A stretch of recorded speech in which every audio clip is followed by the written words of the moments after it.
to you by Kellogg's. Kellogg's Cereals. The best to you each morning from Kellogg's of Battle Creek. Now let's all play What's My Line?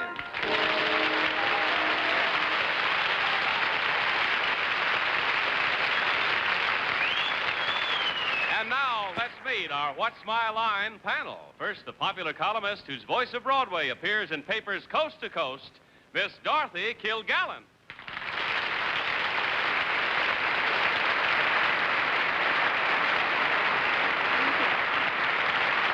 And on my left, a wonderful guy, Mr. Linkletter.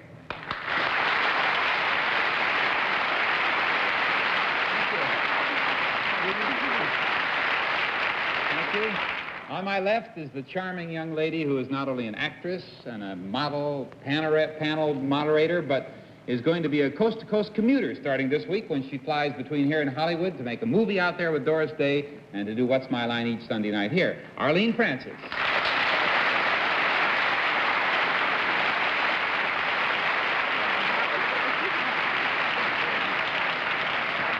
And now, the president of Random House and Beginner Books and a prince of good fellows, Mr. Bennett, Cerf.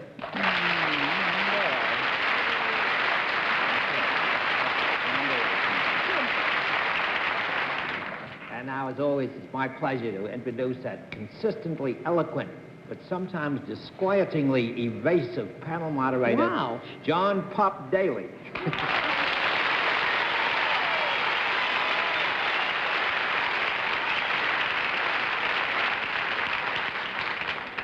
You can always tell when Bennett's been away lecturing for a couple of weeks. Man, was that an introduction.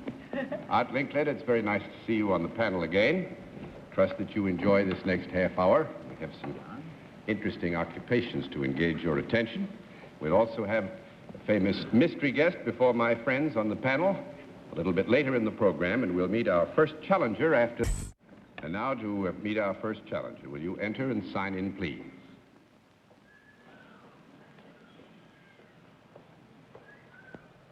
Mimi Paulson, is that right?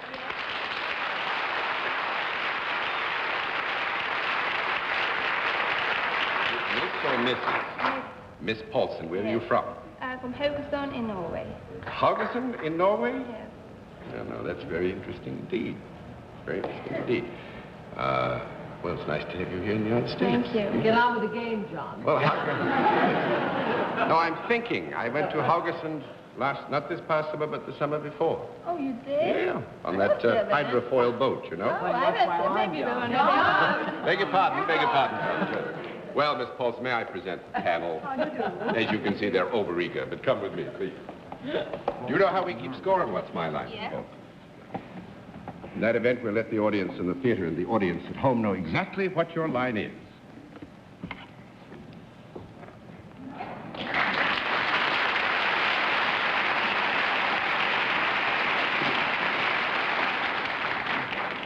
Well, now we can tell you, panel, that Miss Paulson is salaried and deals in a service. Now, I know Art Linkletter is in New York because he's going to speak at the 100th anniversary of the YMCA this week. Are you not, Art?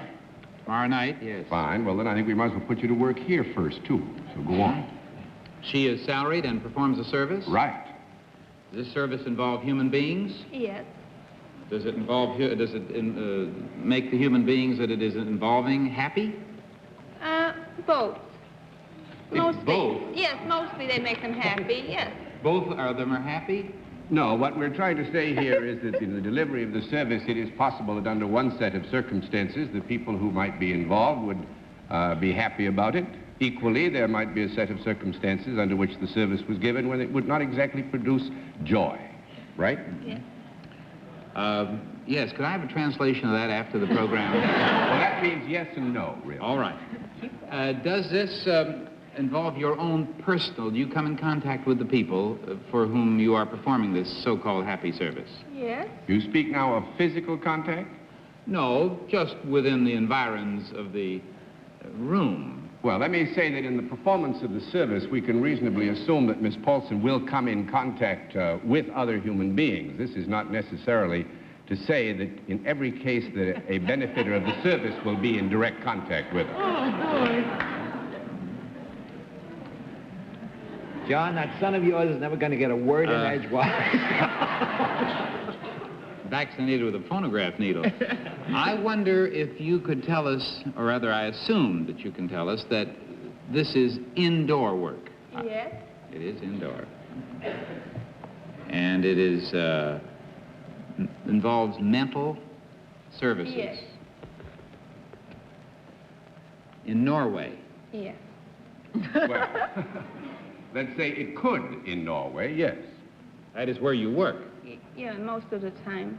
Most of the time. Well, now, are you asking the question, does Miss Paulson work in the geographical limits of the nation known as Norway most of the time? No. Oh, good. I know you for what you are, Daly.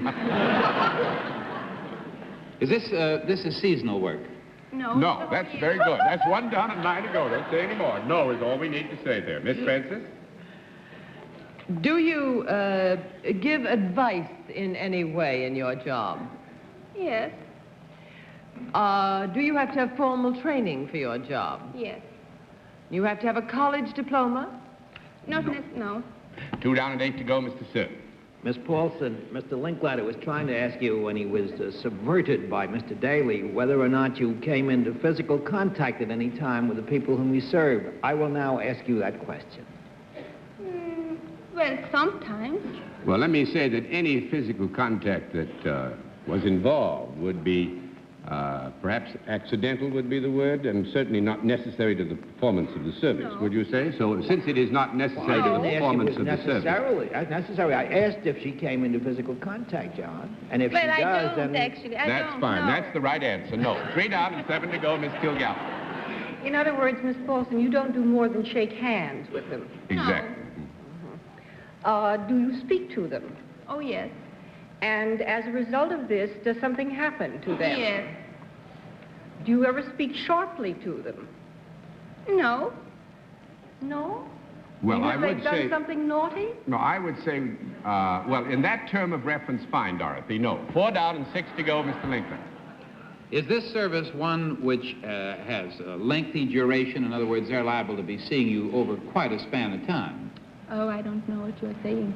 Well, at that's least fine. That more makes than- 2 of us who don't know what he's saying. What is it that you're trying to get as to whether an individual seeking this service would be in the presence of Miss Paulson for an extended period of time? No, but they would come back over an extended length of time. This is a service that she would render one person for perhaps several months.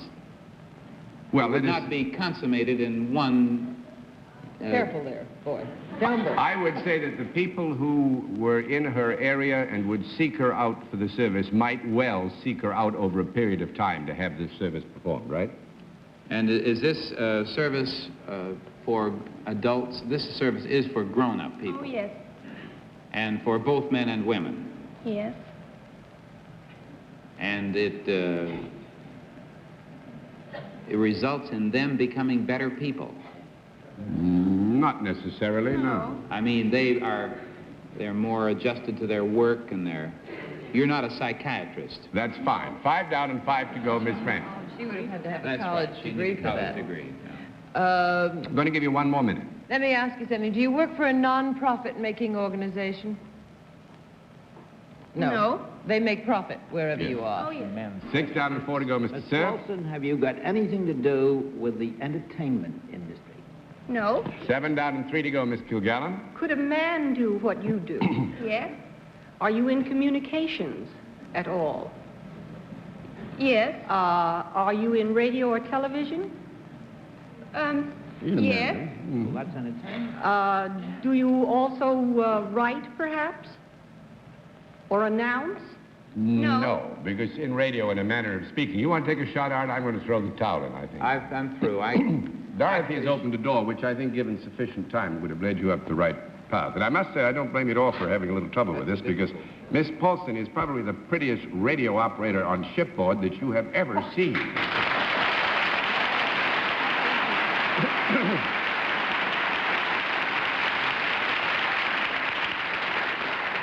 And I must say I'm glad that you gave them trouble because my wife's grandfather on her father's side came from Hoggerson. Oh, really? Yes, see, I know Hoggerson very well.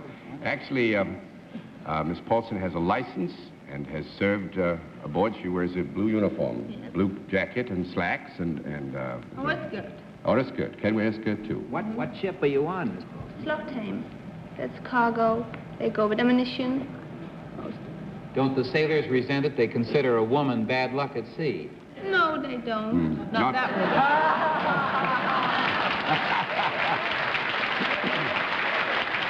And I might also say at this point, Miss Paulson, that I'm sure put to the test, Mr. Linkletter would not think it was bad luck either. So thank you very much for being our guest. It's nice to have had you on What's My Life.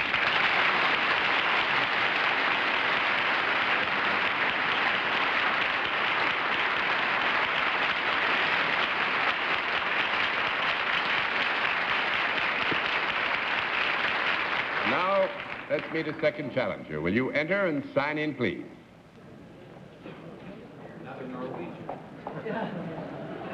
Tiny Tim. Dell Winders, is that right?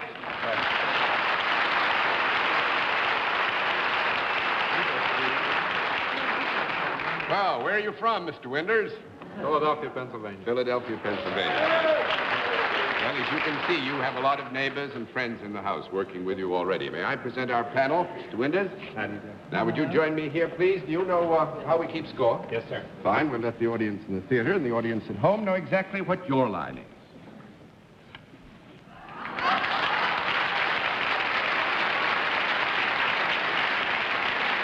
All right. Panel, we can tell you that Mr. Winders is also salaried and deals in a service. And let's begin the general questioning, heading in the scoreboard back to the beginning with Dorothy Kilgallen. Mr. Winders, you look very athletic. Do you have anything to do with athletics? No. 1 down and 9 to go, Mr. Linkletter. You look very tanned and windblown. Do you work outdoors? Not at present. But I think what we will agree there is that you could and have, so that I have, with your yes. permission, we'll give him a qualified yes. And your work is definitely physical of some kind. You handle things. You use muscles. You mean as a vital and critical ingredient of the service that he performs? No. That's fine. 2 down and 8 to go. no. Miss Francis.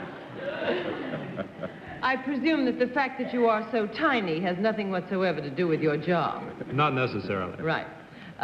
Do you wear something other than an ordinary suit such as your... no insult to your suit. I mean to the usual gentleman's clothing. Do you wear something other than that Yes. In your job? If you had it on at this moment, would it be an indication to me what you do? Not necessarily, no. I'm very sharp, you know. No, I think that's fair, Arlene. I think it would point in a direction, but it would not really give you basic identification. 3 down and 7 to go, Mr. Cerf. Mr. Winders, do you toil for a non-profit making organization? No, sir.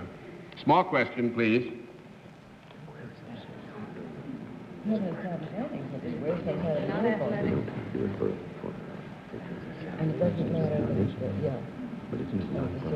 No, sir. Okay. Well, benefit. Hey, boy, that's fine. 4 down and 6 to go. That's Miss Did I Kilgallen. just get a no to? I'd He forgotten. does not work for a non-profit organization. Oh. It's not athletics, and it can be done out of doors, but it can be done indoors, too? Yes. Is this uniform you wear a type of coverall? Is No. it protective? Nope. 5 down and 5 to go, Mr. Linkletter. Your work, does it require any formal training for you to have been able to do it? No, sir. 6 down and 4 to go. Now, we're assuming here, Art, that you are speaking again of areas in which would lead to a degree or at least Yes, some certificate of advanced education. So that's 6 down and 4 to go, Miss Francis. Would you come in contact with the people that you deal with? You speaking of physical contact? You tell me what other kind there is, John, and I'm not interested.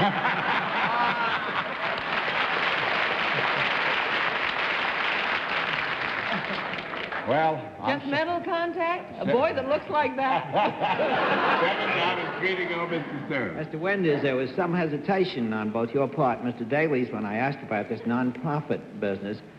Do you have any dealings with any branch of the armed services in the work that you do? No, sir. 8 down and 2 to go, Miss Kilgallen. Do you have anything to do with either a church or a hospital? No, no, ma'am. 9 down and 1 to go, Mr. Linkletter. I think you're a sparring partner for Sonny Liston. I haven't the faintest clue. Arlene, we you haven't have... touched communications. Bennett. Or transportation. Transportation, that's very good. That's 10 down and no more to go. That's fine.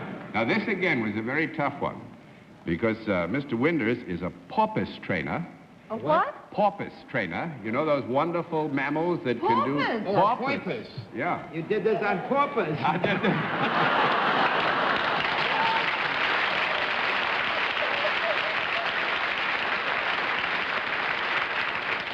Mr. Winders, I can only offer the apologies of the entire program.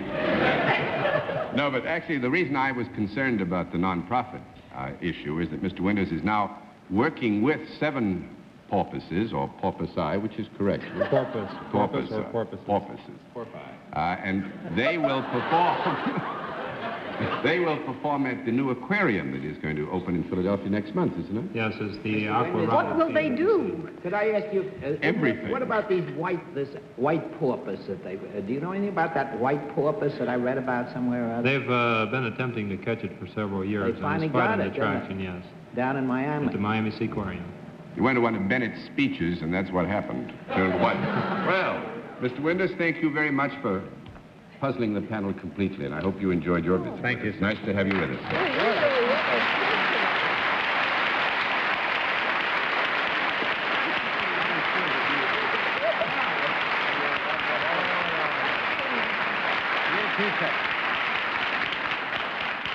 We'll meet tonight's mystery guest in just a moment, but first, here is a word from our sponsor. I've been looking at some notes here in these last few seconds. I suppose it'll surprise you, as it did me, that there are 1,400,000 undetected diabetes cases in these United States.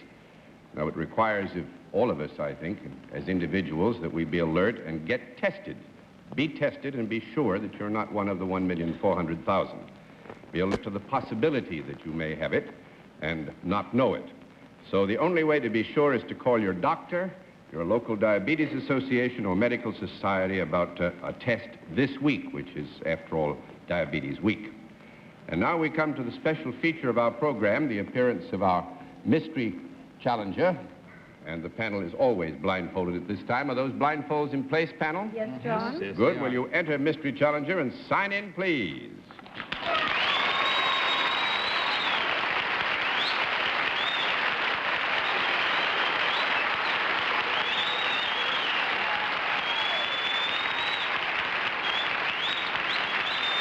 All right.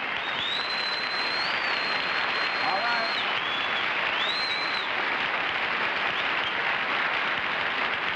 Panel, as you know, in the case of our mystery challenger, one question at a time, in turn, moving clockwise. And let's begin with Bennett, Cerf. Well, that was a spectacular ovation that you received, Mr. Mystery Guest. Would it be possibly because you had made a great name for yourself in motion pictures? Yes. Miss Kilgallen, Are you a blonde? Mr. Linkletter, Do you have a new picture just out? Miss Francis.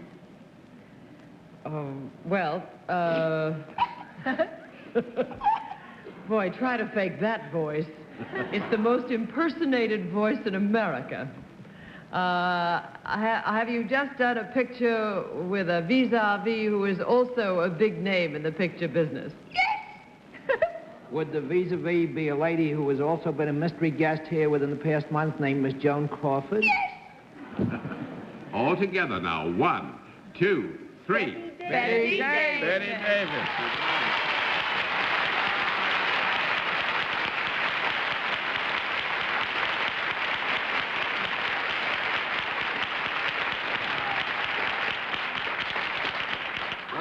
I must tell you, I was here 10 years ago I had the worst case of laryngitis 10 years ago. I swear to God, you do it to me, I'll got it tonight. I've been taping a show all day. This is all I have. And I got the spooks. I woke up this morning, I said, they won't believe me. They'll think I never had anything but laryngitis. I'm so sorry. I can't figure out whether that's you or John Daly talking.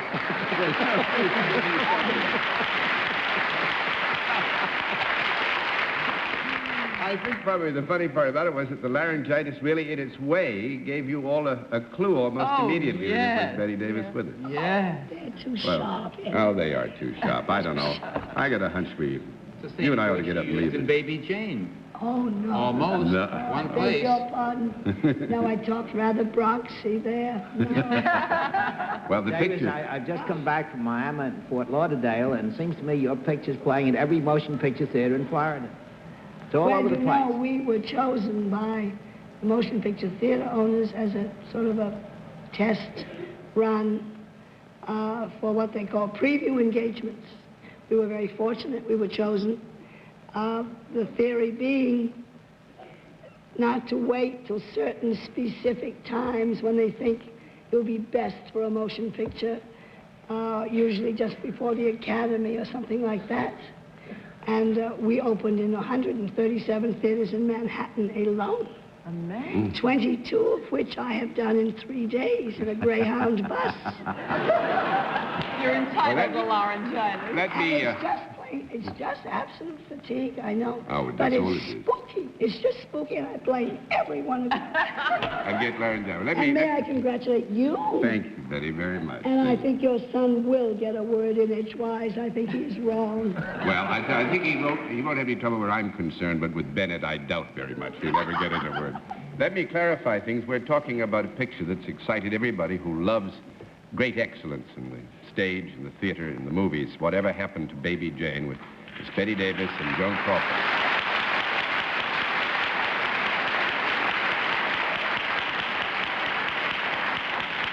You have won 2 Academy Awards, if memory serves me right. Very old boys and very tarnished. A long time ago. Well, I They were think so a bright, tarnished. shiny new one is what is necessary and will be Well, I forthcoming. think my 2 old boys will be pretty pleased, but you never know. You never do know till the time, but we'll hope for you. And thanks a lot Thank for you. coming to Oh, see us thank with that you. laryngitis. And please, I don't croak all the time. We all know that, Miss Betty. Thank you.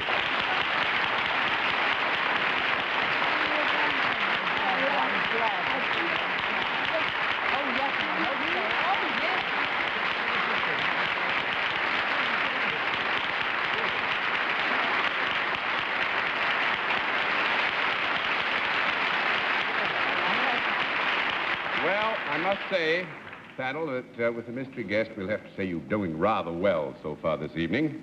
And we'll be back after this word from our alternate sponsor.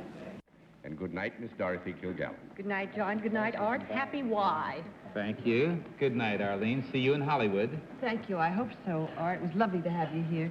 Good night, dear Bennett, and good night, Virginia and Baby.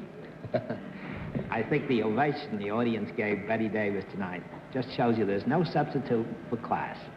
And that goes for you, too, John. Oh, well, thank you, Bennett. I've got some good news for the panel and for all of you at home. Next week on our panel with us is going to be an old, old friend, Steve Allen. Thanks for being with us on What's My Line?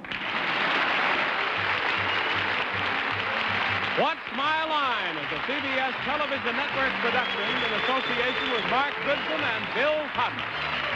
Johnny Olson speaking.